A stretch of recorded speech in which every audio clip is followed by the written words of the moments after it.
¿verdad? Porque está a nivel de bachillerato y vamos a procurar, dentro de lo que cabe, poder hacer asequible este estudio, porque las primeras lecciones pues no son tan llamativas, ¿verdad? Pero lo vamos a tratar de hacer y, y entrar en esta dimensión. La teología, así como introducción, al principio suele sentirse un poco pesada. Pero antes de esto, quiero pedir al hermano Cristian Romero que si me puede leer, por favor. Dios le bendiga, hermano Cristian. ¿Me puede leer Romanos capítulo 1, versículo 18 al 21?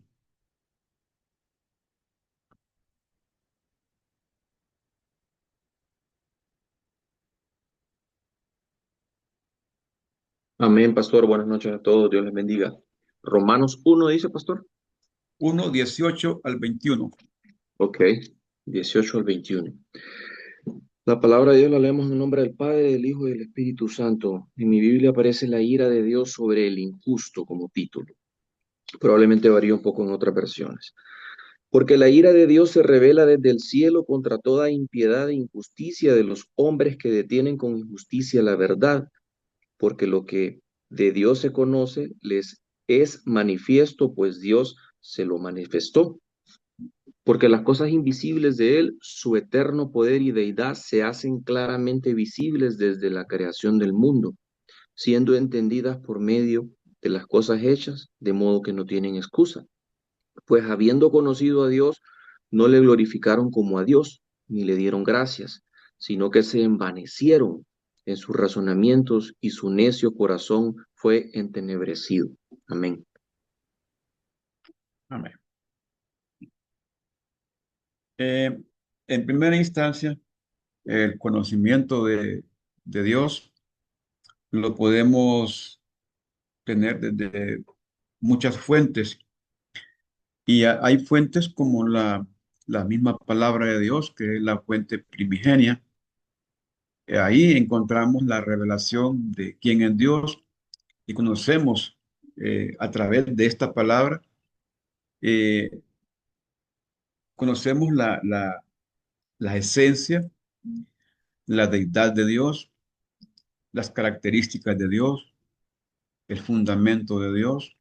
O sea, conocemos todo lo que Él ha querido revelarnos a nosotros. Y otra fuente importante acerca de cómo podemos conocer a Dios es a través de Jesucristo, que es la palabra encarnada. Él vino a revelar a Dios, a revelar más exhaustivamente quién es Dios.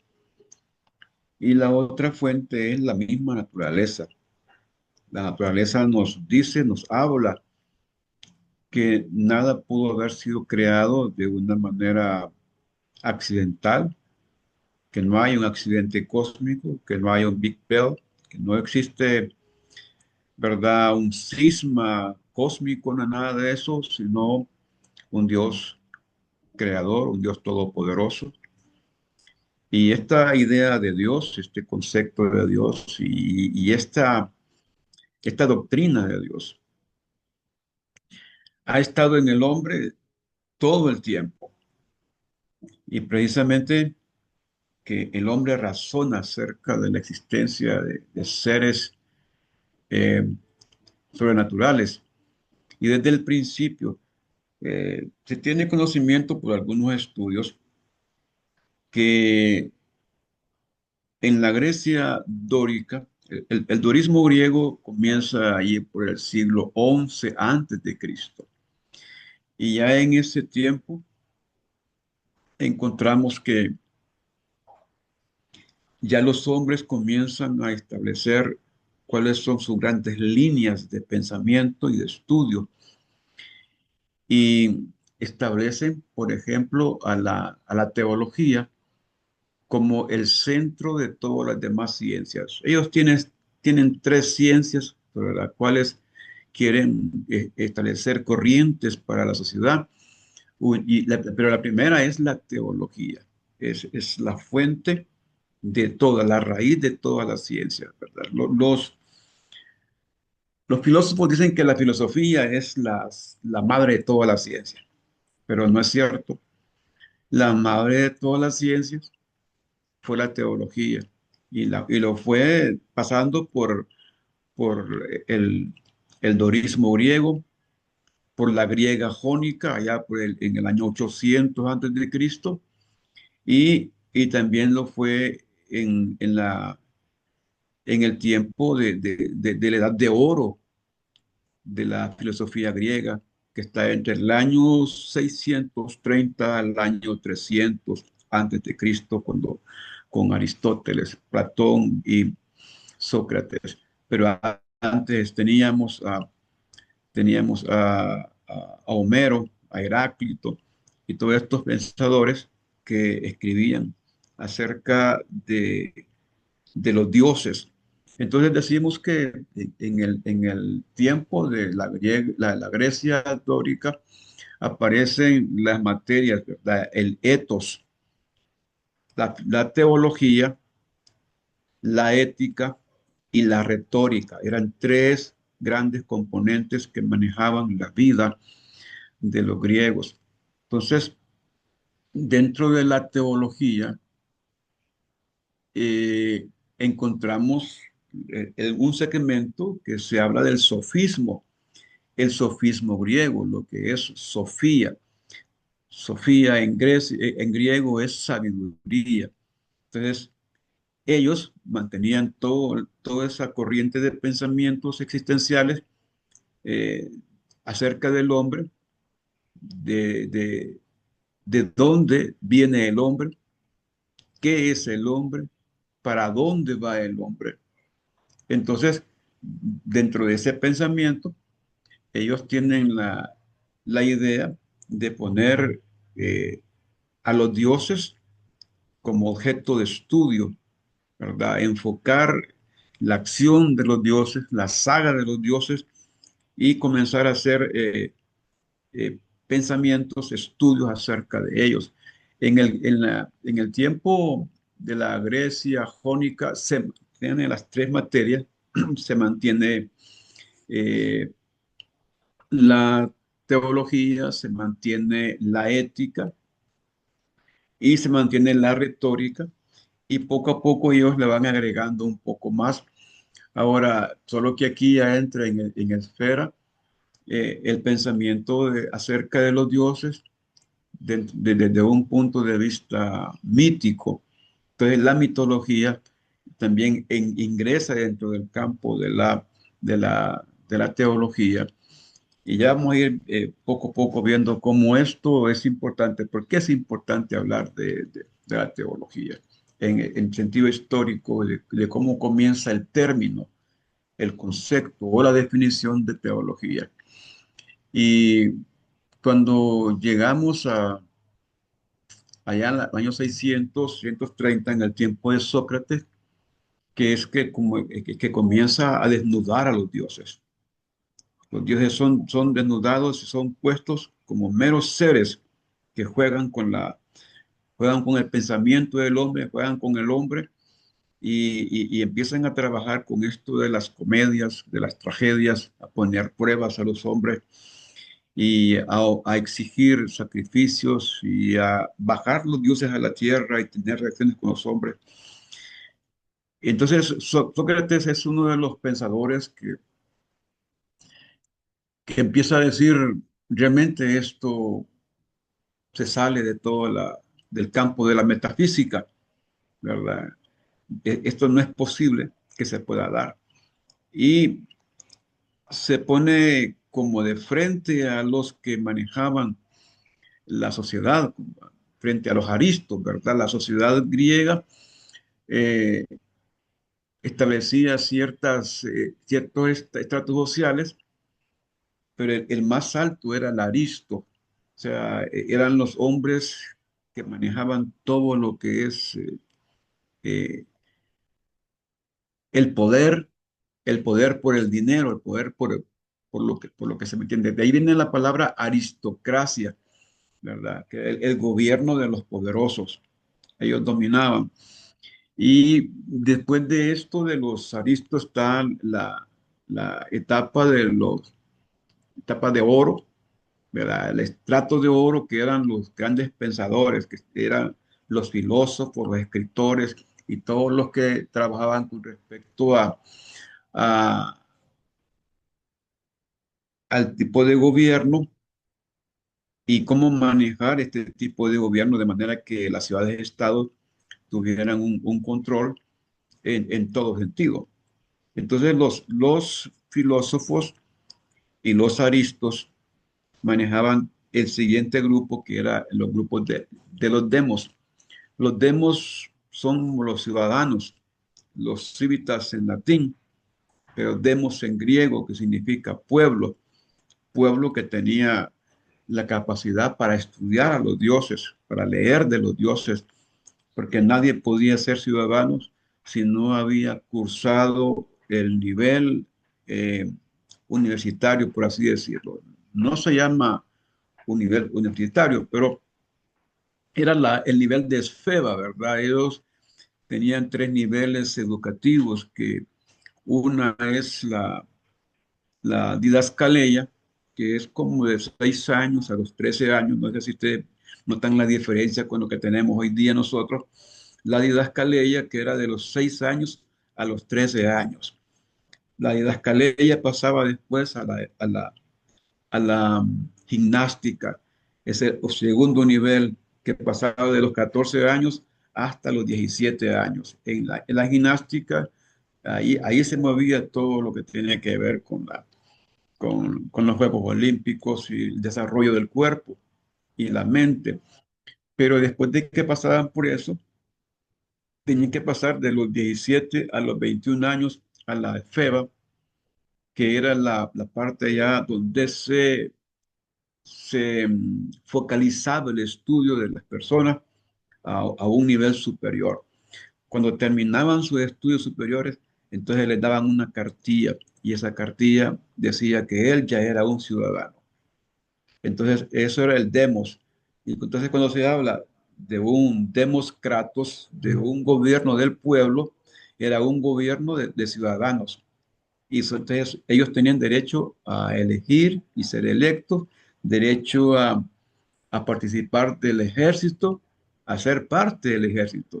Nadie podía ser parte del ejército si no llegaba a ser ciudadano, nadie podía ser electo, y se manejaba la idea de la democracia, ¿verdad? Tal como lo escribe Platón y en la República, y tal como lo escribe también Aristóteles. Ahora, ¿qué tiene que ver con esto? Porque todo tiene sentido cuando se habla de la mitología, y de hecho, cuando Alejandro Magno eh, comienza su gobierno, su reinado, él quería regresar a todo el pueblo griego a vivir bajo el esquema de la mitología griega, tal como aparece con Hesiodo, con, con la Ilíada de Homero y las tragedias y de Sófocles, y todos estos hombres que escribían acerca de esos mitos. Ahora, esta es la idea de la teología frente al sofismo. Frente al sofismo, en ellos tenía mayor vigencia.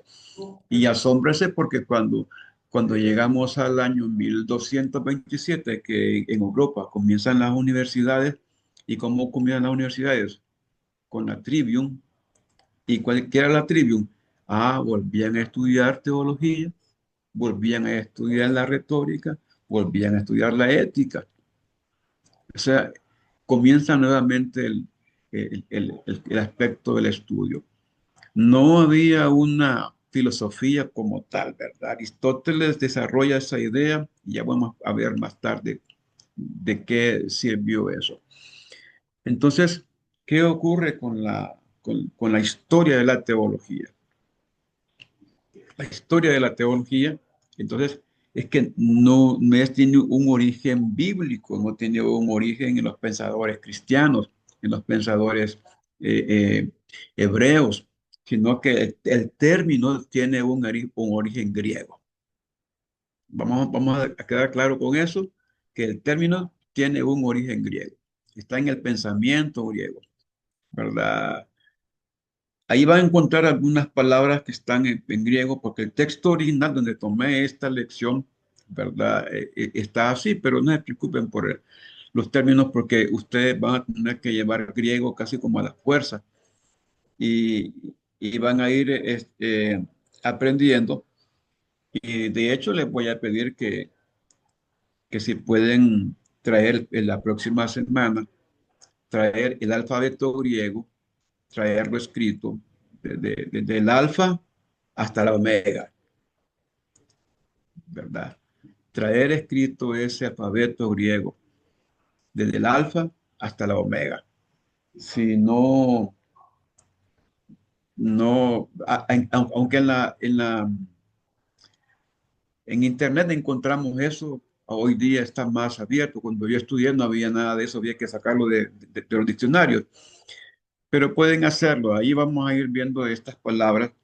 Entonces, la idea de la teología no solamente era hablar de los dioses de la mitología, del Olimpo, ¿verdad? Y antes del Olimpo, de los dioses del paraíso, lo que existía, ese concepto ancestral de los titanes, ¿verdad? Pero más allá de toda esa idea de dioses, diversos dioses, del dios del mar, del dios del espacio, del viento, del dios del inframundo. Más allá de eso, existía en los mismos filósofos una idea de que había un Dios que era el principio, ¿verdad?, de las cosas y principio y causa de las cosas. Entonces, ellos comienzan a darle un sentido a todo eso que no era posible, que estos dioses que tenían tantos defectos y tantos errores, ¿verdad?, pudieran haber creado el mundo. Así que encontramos con Platón ya una idea razonada. No sé si ustedes han tenido la oportunidad de leer los diálogos de Platón. ¿Alguno de ustedes ha tenido esa oportunidad?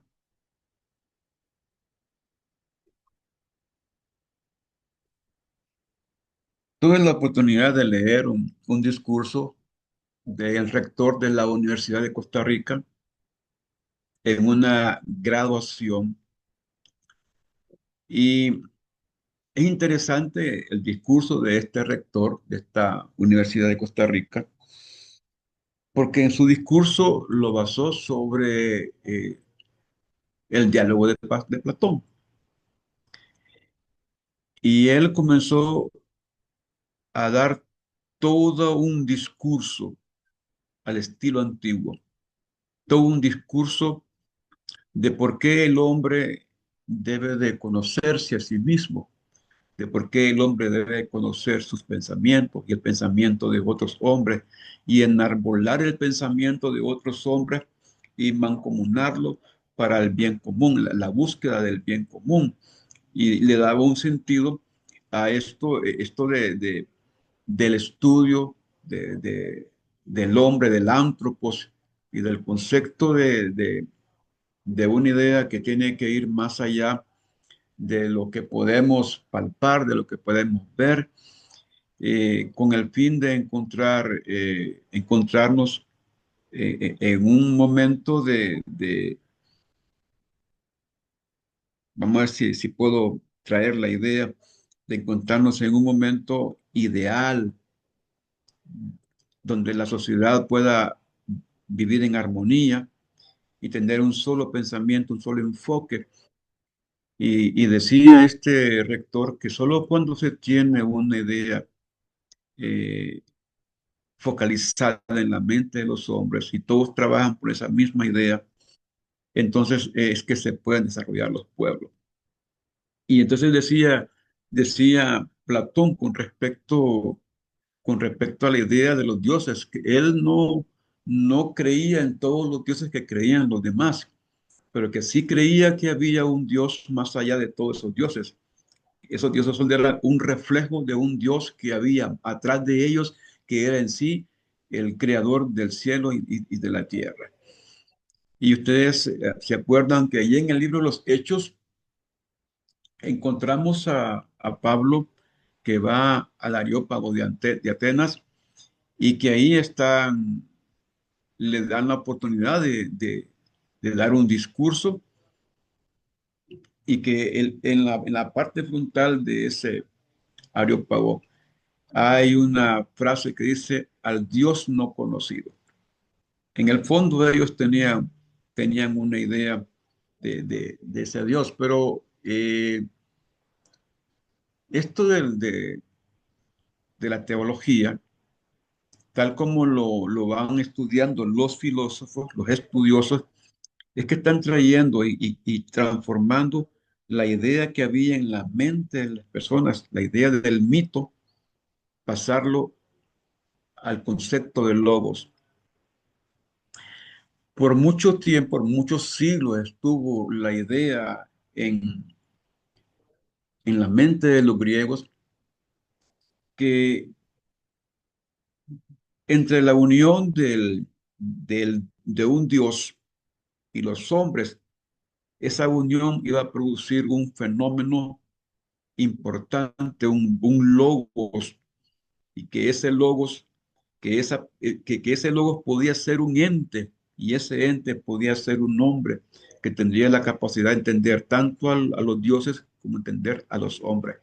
Entonces, el logo para los griegos no era solamente el verbo o la palabra, sino que era una idea que había en la mente de alguien sumamente importante que vendría una vez a levantar la sociedad. Entonces, me llamó la atención precisamente porque San Juan escribe su evangelio hablando de que al principio era el logos, ¿verdad? Al principio era el logos. Y entonces dice que la función de logos consistía en descubrir cómo aleteia la verdad. Y la palabra aleteia que tiene ahí en griego, ahí está un alfa, una lagma, una eta, una, una tau, una teta, una eta y un alfa. Entonces, aletheia significa verdad en griego. Dice, pero dice, como aletheia es la verdad más profunda que estaba escondida en el mito.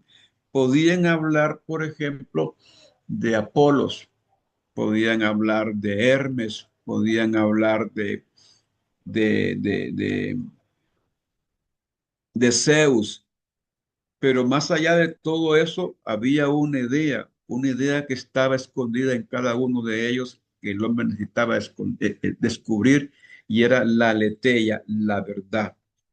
Y esa estaba escondida en los mitos y en los mitos de los dioses. Entonces, precisamente la revelación que, que nos da Aristóteles, ¿verdad? Que le llama a esos creadores de los mitos, como Hesiodo y como Homero, le llama teólogos. Ahí eso que está en griego dice, primero es teólogos o teologizantes. Teólogos o teologizantes, o sea, son los que enseñan la teología y los presenta frente a los filósofos jónicos de la naturaleza, los físicos. Por otra parte, se da en Aristóteles un sentido de teología completamente distinto de cómo los, de cómo los, teo- como los teólogos y cómo la teosofía, como la filosofía,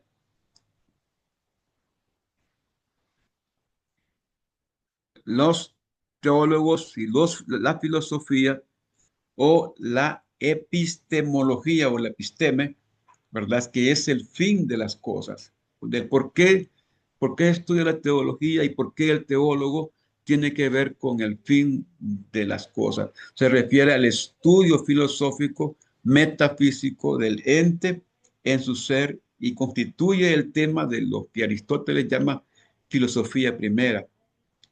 Entonces, Aristóteles construye, por tanto, una teología ontológica, que es como el Dios de los filósofos. Vamos a ver si logro correr esto. Ya vamos a llegar. Ahora, esto llegó a ser fin y meta en sus relaciones originarias y en sus causas primeras, hasta demostrar la existencia de un ser primero, del cual penden el cielo y la tierra. Entonces, no se tragaban la idea cerrada del estudio de la metodología, sino que ellos iban más allá. Es interesante el pensamiento de Aristóteles, iba más allá.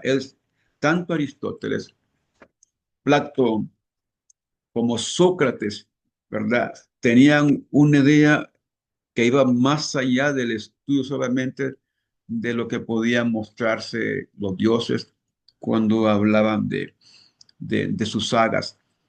Ahora, las reflexiones filosóficas ponen de manifiesto el empeño de considerar en abierto diálogo con la religión el estudio de Dios y de la divinidad como una posibilidad filosófica por mucho tiempo. Y esto es producto de lo que se dio en los primeros siglos de la iglesia, quizás en el primer siglo, segundo y tercer siglo, que hubo un divorcio de la iglesia con la ciencia. Y de hecho, no solamente de los primeros siglos, porque del siglo cuarto y quinto hasta el siglo XVI, el, el mundo religioso se divorció del mundo filosófico.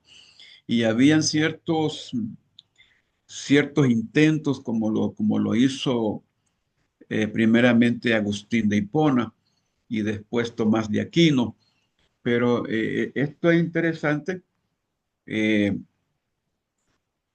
se pudiera, que se pudiera tener una confluencia del estudio filosófico y llegar a pensar que había la posibilidad que dentro de la filosofía se encontrara una idea metafísica, la idea de cómo encontrarnos con llegar a la esencia del estudio filosófico, que sería como Dios, como Dios, porque ¿qué es la filosofía? Pues la filosofía es el amor a la sabiduría. Filos, que es amor, y Sofía, que es sabiduría. Así lo denominó Pitágoras. Entonces, cuando encontramos este diálogo con la religión y el estudio de Dios, de la divinidad, como una posibilidad filosófica, ¿verdad? Todavía en el siglo XX, una cubana de apellido Riri establece esto como que el estudio de un Dios todopoderoso cae dentro de la metafísica y que se va a manejar dentro de ese campo. Ahora, con esta intención se aplica a la esfera de lo religioso, los nombres de teología y de teólogos. Teólogos son los que hablan acerca de los dioses. Este es un concepto abierto y general de teología, de teólogos. Son los que hablan acerca de los, y teología es el discurso religioso acerca de los dioses y especialmente la invocación de Dios que se realiza en todo culto. Aquí quiero hacer un énfasis, hermano, porque teología, hay una teología eh, brahmánica, hay una teología taoísta, una teología sintoísta. Estamos hablando de teología en el plano general. plano general. Ya vamos a llegar a lo que es teología cristiana, ¿verdad? Que ya entramos a un concepto muy particular. Pero aquí estamos hablando de teología en un concepto general. Y los últimos estudiosos de la teología como ciencia en el mundo griego lo ponían como alguien que invocaba a Dios, e invocar a Dios es llamarlo, invoco. El latín está compuesto ahí porque es in es dentro, voco es llamado, ¿verdad? Entonces cuando hacemos una invocación, estamos llamando a ese ser, a ese ente para que venga a nosotros, ¿verdad? Entonces, la invocación se considera como un acto no religioso, sino un acto teológico, porque estamos creyendo en algo, estamos llamando a ese algo. Entonces, este tipo de invocación a Dios que se hace en el culto a partir de estos supuestos, y sobre todo en la estoa, mire, hay un término que dice estoa. De la estoa viene la palabra estoicismo. El estoicismo es una escuela filosófica que era como la antítesis de la escuela cínica. O sea, están los cínicos y los estoicos. Y los estoicos eran complicados, y el mismo término estoa se dice que es algo complicado, algo que es como un enredo, pero también era conocido como un espacio donde se ponían a dar los discursos, y todo lo que tenía que ver con conceptos conflictivos, ¿verdad? Se ponían desde esa estoa para que todo el mundo pudiera participar en las discusiones. A esta diferenciación de las tres clases de teología que se producen en esos grandes discursos, grandes diálogos, grandes, como decimos en Olanchano, los grandes enredos, ¿verdad? Cuando uno habla tan difícil que nada dice, al estilo de aquel artista mexicano, Cantinflas, que tanto hablaba, ¿verdad? Y tenía una edad que nadie entendía lo que quería decir. Pero vamos a llegar que ya en este aspecto encontramos que la teología se divide en tres partes, en tres tipos de teología. La teología mítica, que es de las leyendas y las sagas de los dioses, todos los pleitos que tenían entre un dios y otro, y la competencia que había entre un dios y otro. Y no solamente eso, sino en algunos momentos Sócrates dijo que no habían seres más inmorales que los dioses de la mitología griega.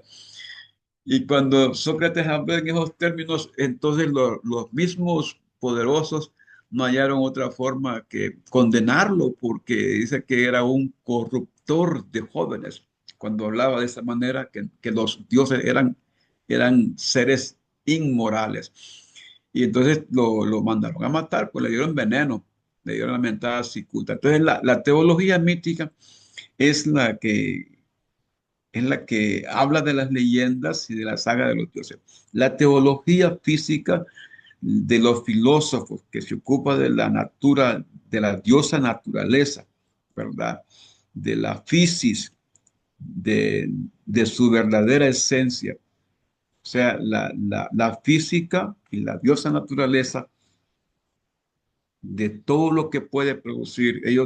Se decía que consideraban que eso tenía que ver con Dios.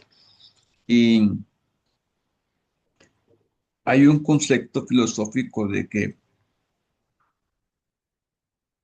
todo es Dios. Es un concepto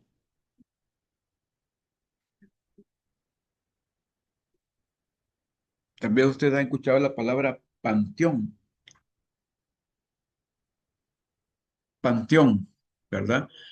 Aquí la palabra ha evolucionado en el sentido que se le llama como campo santo, pero panteón es una palabra griega que quiere decir todo, todo es Dios. Pan, que es todo, y Deum, que es Dios.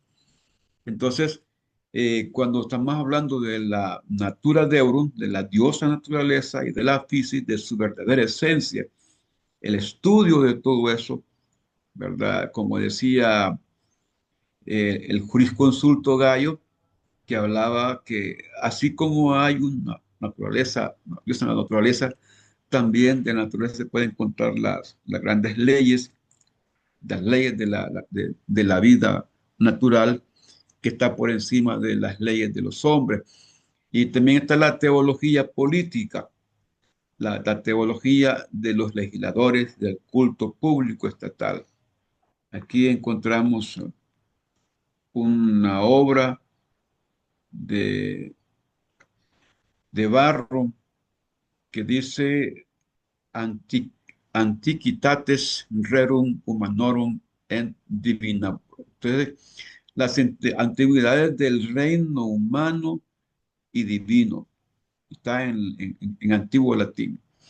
Esta, en esta obra, este Barro hace una descripción de estas tres teologías, las amplía, ¿verdad? Y claro, traída desde el punto de vista de Tertuliano, de Agustín y de Eusebio, y precisamente porque son de los gestores de la nueva filosofía, quienes hacen un uso crítico de esta palabra y algunas veces eh, traen calificativos negativos acerca de la teología y del estudio de la teología, y no se van de un solo, como quien dice, aceptar de primas a primeras. En la obra de Agustín, Confesiones, encontré el viaje que hizo Agustín porque el estudio que él había hecho acerca de la palabra de Dios, hasta donde él había llegado, no encontraba una idea que que pudiera asociar el concepto humano con el concepto de Dios, aunque él estaba en Hipona y hace un viaje hacia el oriente. ¿Y qué creen? Agustín encontró en el oriente eh, que algunos de los pensadores en Oriente estaban viviendo al estilo griego, y era porque eh, con las mentadas guerras y con la destrucción del mundo griego por los romanos saquearon, y cada romano que pensó que tenía la posibilidad de hacer su reino fuera de Europa, fueron hasta Asia y allá quisieron hacer una copia de Roma y de Cartago, y encontró allá los libros de los griegos, la filosofía, los estudios, y fue Agustín el que los trajo para el norte de África, y fue Agustín el que comenzó a escribir acerca de la filosofía y del estudio de la teología asociado con la filosofía. Entonces, encontramos en estas antigüedades del reino humano y reino divino esta concepción y también una diferenciación que es utilizada por Tertuliano, por Agustín y por Eusebio. Ahora, no solamente encontraron en estos estudios calificaciones negativas sobre todo entre los apologetas. ¿Qué es un apologeta? Es uno que tiene la capacidad para defender su doctrina, lo que le llaman apología. pues el apologeta es un experto en fe y puede defender su fe frente a conceptos humanistas, frente a conceptos eh, filosóficos, frente a conceptos animistas, pues tiene muy claro su convicción acerca de su fe. Entonces, los apologetas eran estos hombres que estaban de frente. Por ejemplo, uno de los grandes apologetas que se tienen en la historia, ustedes que llevaron historia eclesiástica, es cuando estudiábamos eh, el Concilio de Nicea, por ejemplo, y que se trajo el estudio acerca de la divinidad de María y que se trajo el estudio acerca de la esencia de Jesucristo como Dios, como Hijo de Dios y como Dios. Y frente a las posturas de Arrio, sale un estudioso del norte de África,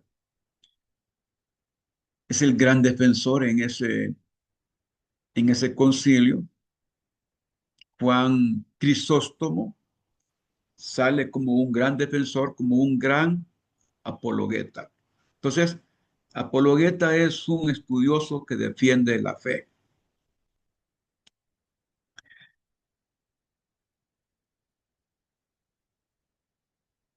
Dice que entonces estos apologetas comenzaron a buscar y adoptar día a día cómo el cristianismo podía utilizar estos argumentos teológicos hasta que llegaran a encontrar que el enfoque de todo estudio, al final de cuentas, era designar la ciencia de Dios. Claro, este cambio fue preparado por Justino, pero por sobre todo por los alejandrinos Clemente y Orígenes, que fueron quienes supieron no juzgar solamente los mitos, ¿verdad?, que son negativos, pero también los filosofemas griegos, pero también consideraron el verdadero logos encontrado en esos estudios hasta llegar a la revelación de Jesucristo como su cumplimiento más perfecto. Entonces, ¿qué se dice de Orígenes qué se dice de Orígenes y de Clemente? Pues esto les trajo conflictos al principio, pero aunque no le ponen la firma como para decir que es la patrística del estudio de la Didache, porque sale como un estudio anónimo, pero la Didache no es otra cosa que una composición elaborada por Clemente y Orígenes. Y es la primera composición sistemática, por cierto, ¿verdad? Esa era la idea, la idea de encontrarse con algo que orientara el estudio de la iglesia y que colocara el estudio doctrinal de una manera que fuera asequible y nada más que un estudio sistemático y ese solo lo pudieron sacar con la idea lógica de la teología. Ya encontramos, si bien la filosofía tiene una esencia de la lógica elemental, pero cuando estudiamos la lógica elemental, vemos que esa lógica tiene que ver con los saberes. Y uno de los saberes que tiene la lógica elemental precisamente es el saber estructural, ¿verdad? El conocer que todo tiene un fundamento, que todo tiene un esqueleto, el cuerpo mismo tiene un esqueleto, los que construyen edificios hacen un boceto y le dan un sentido de estructura. Entonces, eso es un saber. El otro saber es el pedagógico, ¿verdad? El otro es el ortográfico. Entonces, ellos van dándole una idea a todo esto de la lógica elemental y luego que la lógica comienza a tener su especialización y encontramos una lógica filosófica, una lógica jurídica Y al igual que la ética también, que tiene su forma de, de, de reforzar con los valores humanos y los valores sociales a la misma filosofía. Pero cuando llegamos a la iglesia, encontramos que la iglesia encuentra que tiene más valores éticos la palabra de Dios que la misma filosofía, y dejan la filosofía y abrazan la palabra del Señor. Entonces aquí encontramos que se llega al cumplimiento más perfecto con la revelación de Jesucristo. Ahora, si acepta o no la teología en la iglesia, si acepta de prima a primera, mira, hubieron guerras, inclusive creo que no vimos tan profundamente el gran conflicto que hubo en Éfeso en el año 431, en el segundo concilio de Éfeso, por ejemplo, que precisamente porque que Éfeso estaba más cerca, aunque está en el norte, ¿verdad? Pero estaba más cerca de las escuelas. Entonces, en esos estudios le traían conflicto cuando se quiso proponer el estudio de la teología como un fundamento cristiano. Ahí hubo mucho conflicto. Hubo mucho conflicto, hay mucho pataleo, como decimos en buen olanchano, de no querer y cerrar filas frente a todo eso. Entonces, hubieron hasta conflictos tanto que a los que no aceptaban la palabra, el concepto de teología como un fundamento de estudio, fueron expulsados de la iglesia. Y muchos tuvieron que irse a estudiar aparte. Y surge la idea de los ermitaños, del maniqueísmo que miramos en historia, por cierto. Y, pero claro, habían hombres muy profundos y respetables, y la teología se acepta y se le da una preparación positiva allá por el siglo IV y el siglo V después de Cristo, de verdad. Y en esto destaca Eusebio de Cesarea, cuando el término teología se empleó concretamente para significar el verdadero conocimiento de Dios, especialmente con relación a las afirmaciones trinitarias, ¿verdad? Cuando se habló de conocer el Dios Trino, el Padre, Hijo y Espíritu Santo, como decíamos, fue parte de esa discusión que se dio en el concilio de Éfeso.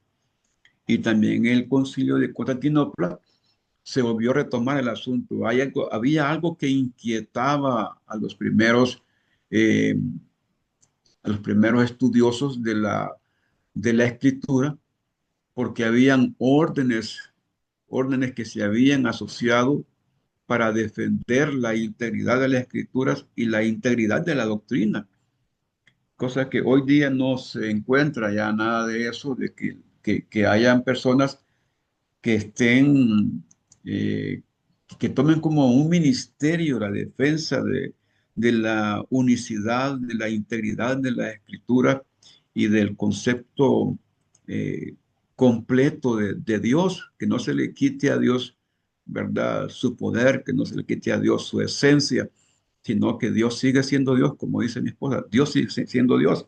Y defender esa idea de Dios y defender la idea cristológica, la idea trinitaria de nuestra doctrina, es un asunto que tenemos que tomarlo muy en cuenta.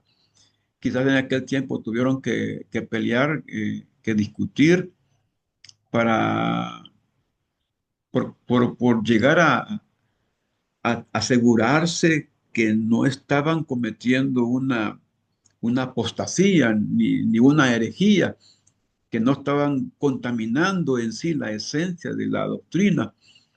Entonces, aquí encontramos bueno, estoy bien, vamos a aceptarlo, pero bajo estos conceptos, bajo estos parámetros, vamos a estudiar la Trinidad. ¿Qué, qué, cómo puede ayudarme esta nueva ciencia para conocer la Trinidad? ¿Qué es lo que vamos a estudiar de ello? Entonces, la Trinidad y estudiar el aspecto cristológico, y que aquí quiero que entendamos una cosa, que con lo tiene que ver con diferenciar entre Jesús y Cristo. Para el mundo griego, el Cristo, Jesús, que es el Mesías, o sea, el Cristo griego es el Mesías hebreo, porque tiene que ver con que Cristo es Salvador y el Mesías es el Salvador.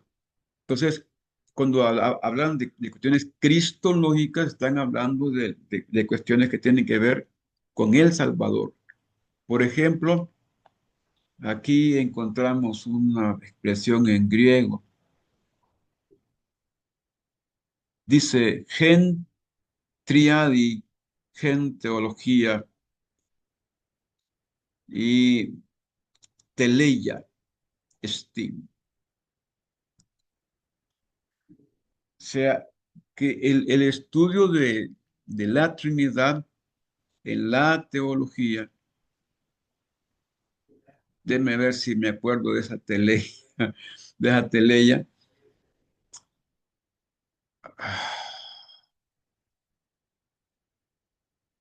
Oh, bien.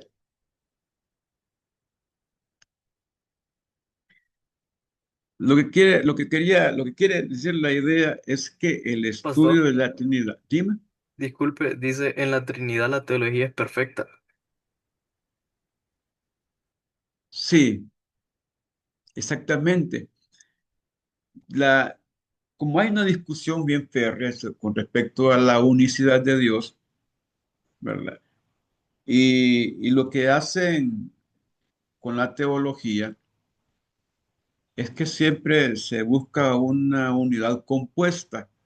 Entonces la unidad compuesta se retrotrae al estudio de la unidad compuesta que había en el cielo originalmente, cuando se habla que el cielo estaba compuesto por tres grandes fuerzas y que una de estas fuerzas, ¿verdad? Dominada por los mismos eh, querubines, que está entre Gabriel, Miguel y que había un Luzbel por ahí. Entonces, esta unidad compuesta, esa que es tridimensional, se baja a la tierra, ¿verdad? Y como dice Primera de Juan 5:7, que a ver si alguien me puede leer ese versículo, a ver si encontramos alguna idea de esto que estamos hablando, Primera de Juan, Amén, pastor. ¿sí? Primera de Juan 5:7, ¿verdad? ¿Sí? Porque tres son los que dan testimonio en el cielo, el Padre, el Verbo y el Espíritu Santo, y estos tres son uno. Bueno. Entonces, podemos ver que no estamos tan alejados, ¿verdad? De la idea. Y, y cuando miramos también en San Juan capítulo 1 versículo 1 y en el versículo 12 pues hacemos un complemento de este estudio, el del estudio, aunque no es no es la idea de entrar a estudiar la Trinidad, ¿verdad? Sino que estamos diciendo que fue como poner lo más difícil. Vamos a aceptar si la teología es capaz de explicarnos claramente este fenómeno, el fenómeno de la Trinidad y el aspecto cristológico. Es como cuando queremos saber si alguien se la sabe y nos rebuscamos con las preguntas más complicadas. Entonces, los estudiosos cristianos, los apologetas cristianos, dijeron, bueno, pongámosle estos dos temas para ver cómo lo analizan, cómo lo explican. Entonces, aquí encontramos la parte de la oixonomía. En, En griego está la palabra, se dice oikonomía, que es la administración, ¿verdad? Si bien oikonomos, que es en sí el que se encarga de administrar las cosas de la casa de otro. Sin embargo, aquí en este caso se utiliza para administración de las cosas divinas. Se trata de una teología que cubre el ámbito de aspectos numéricos tales como los trinitarios y la unicidad de Dios. Entonces, los escritores bíblicos fueron denominados, bueno, esto es aparte, ¿verdad? De teólogos. A algunos, como Juan Evangelista, se le atribuyó este nombre con especial énfasis, precisamente porque el capítulo 1 de San Juan es como una introducción a la teología cristiana. Y cuando usted lee el capítulo 1 de Primera de Juan y hace una comparación entre San Juan 1:1 y 2 y en Primera de Juan 1:1 y 2, si hacen la comparación, ustedes van a ver que existe un paralelo. Por un lado, hay un concepto eh,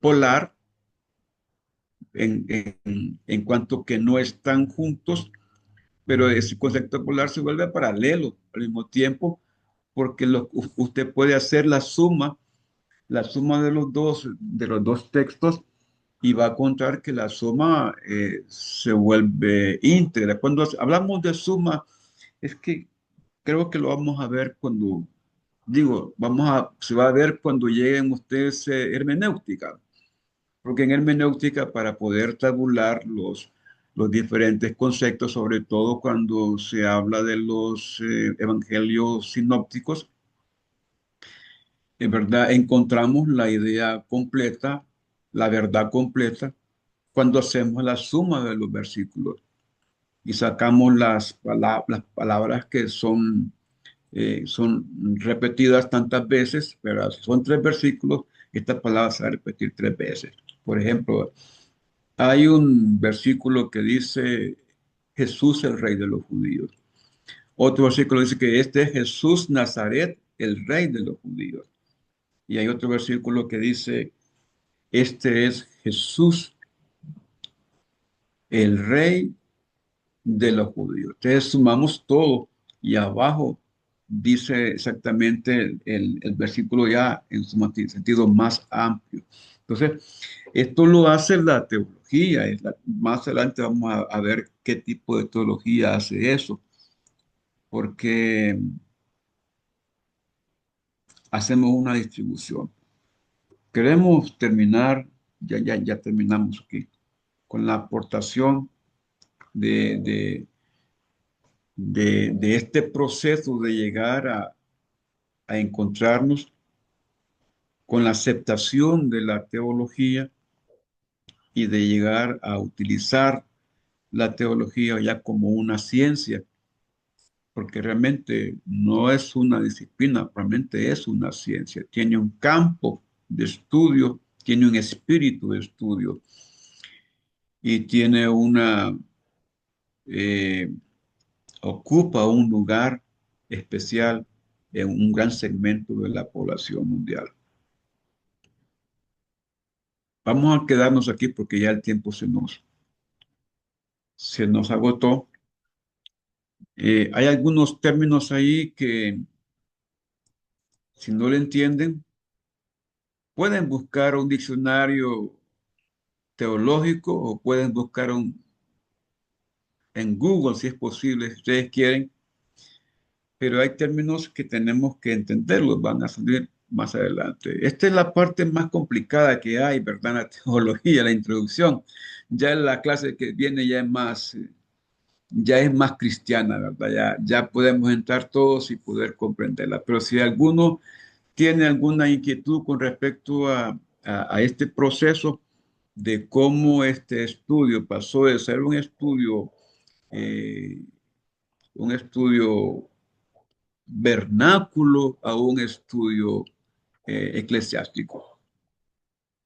La idea era llegar a eso porque cuando ya estudiemos decir lo que es la teología cristiana, eh, me estoy utilizando en cierta medida, tal vez se puede ver aquí este material que dice Introducción a la Teología. No se mira muy claro porque no tengo buena iluminación aquí, pero aquí creo que sí podemos verlo. Este manual en sí no es un manual completo, sino que es un estudio antológico, un estudio antológico que yo me gané en una competencia de conocimiento teológico. Me sometí a un curso de teología. Vino un doctor de Guatemala y estaba yo como con unos 90 pastores de la Iglesia de Dios. Hicieron un concurso de conocimiento teológico entre todos ellos y bueno, por la gracia de Dios gané el primer lugar. Y entonces me dieron de premio un set de libros teológicos. Asustado el doctor porque pensó que yo era de la Iglesia de Dios. Cuando le dijeron que yo era de la Filadelfia, él dijo, pero ¿cómo es posible que ninguno pudo aquí ganarse los libros? Yo los traía para ustedes. Y pues no, Dios es bendito, Dios es bueno y Él sabe quién tiene necesidad, ¿verdad? Y yo necesitaba esto ahora. Sin embargo, quiero mostrarles a Millard Erickson, este manual, que es el que vamos a estar estudiando. Claro, todo el manual es grueso, ¿verdad? Como ustedes lo pueden ver, pero este es uno de los estudios más versátiles, entendibles.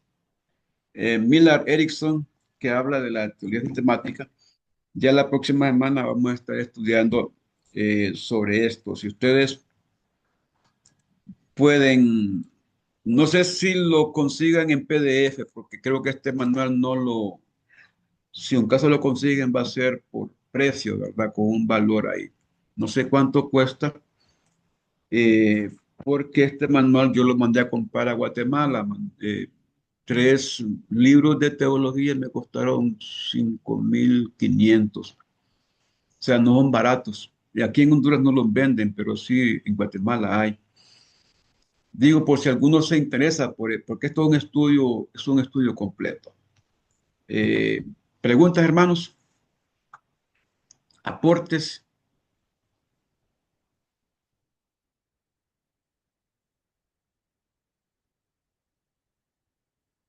Los veo a todos callados, en silencio. Pastor, el libro es de teología sistemática, ¿verdad? ¿Cuál? De El que Miller. acaba de enseñar ahorita de Millard Erickson. Sí, sí, Por casualidad es amarillo y tiene un 28 enfrente. correcto. Ahorita lo voy a compartir al grupo. Bueno, si hace eso, hermano, le voy a dar un 5 ya de adelantado. Porque este libro es una joya, hermano, ¿verdad? Este libro, tengo unos 4 libros de teología sistemática que son una joya. Tenerlo es una joya para consulta, ¿verdad? Y este libro, pues, si lo logran abrir, si el hermano les da esa bendición de compartirlo, entonces vamos a avanzar un poquito más, ¿verdad? Porque ya vamos a ir trabajando ya por segmentos, por páginas, que conste, solo haremos el estudio de la introducción, ¿verdad? A la teología, porque ya más adelante encontramos estudios que ya no son estudios prolegoménicos, sino que son estudios exhaustivos. Hermanos amados, vamos a orar. Los miro muy callados, bien asustados ustedes y no se preocupen, ¿verdad? Que vamos a salir bien todos. Eh, pero sí tráiganme el alfabeto griego para la próxima semana, porque ya luego les voy a ir dando, junto con el estudio de la teología, les voy a ir dando algunos verbos en griego para que los vayan estudiando y vamos a hacer así como un estudio que vaya mezclado ahí porque hay terminología que ustedes van a ir viendo, que entre más profundizamos, la terminología griega está muy afincada al estudio teológico. Entonces quiero que vayan ustedes entendiendo cuando vayan a leer, porque de repente les voy a poner el capítulo 1 de San Juan en griego y en español para que ustedes vayan comparando la terminología. De esa manera, ya este curso de bachillerato va a ser un poquito superior al resto que hemos tenido, porque los estudios van a ir siendo un poco más profundos. En el nombre de Jesús. Y siempre para la gloria del Señor, ¿verdad? No para que nos sintamos que estamos más arriba que otros, sino que para tener conocimiento acerca del Señor, que vale la pena hacerlo. Padre, te agradecemos en el nombre de Jesús. Gracias por tu misericordia. Gracias por tu amor. Gracias por todos los hermanos que pudieron hoy conectarse a este estudio y aquellos que lo van a hacer a través de, de poderlo ver nuevamente en diferido. Señor, queremos que tú nos bendigas y nos dirijas a conocer tu verdad. Tu palabra es verdad y tu verdad libera, Señor. En verdad, nosotros necesitamos ser liberados, ser hijos tuyos, conocedores de tu palabra, de tu voluntad, de tu propósito, de tus promesas. Señor, tenemos tanta necesidad de conocerte. Ayúdanos, Señor, a encontrar este camino, el camino del conocimiento acerca de ti, Señor, y acerca de lo que tú tienes preparado para todos nosotros. Te lo pedimos en el nombre de Jesucristo, nuestro Señor y Salvador. Amén y amén. Hermanos amados, Dios me les bendiga. Dios me les guarde. Amén. Amén. Buenas noches, bendiciones. Amén, bendiciones. Amén. Amén. Bendiciones. Dios me les bendiga. Amén. Bendiciones, Buenas pastor. noches, Bendiciones, bendiciones. hermano.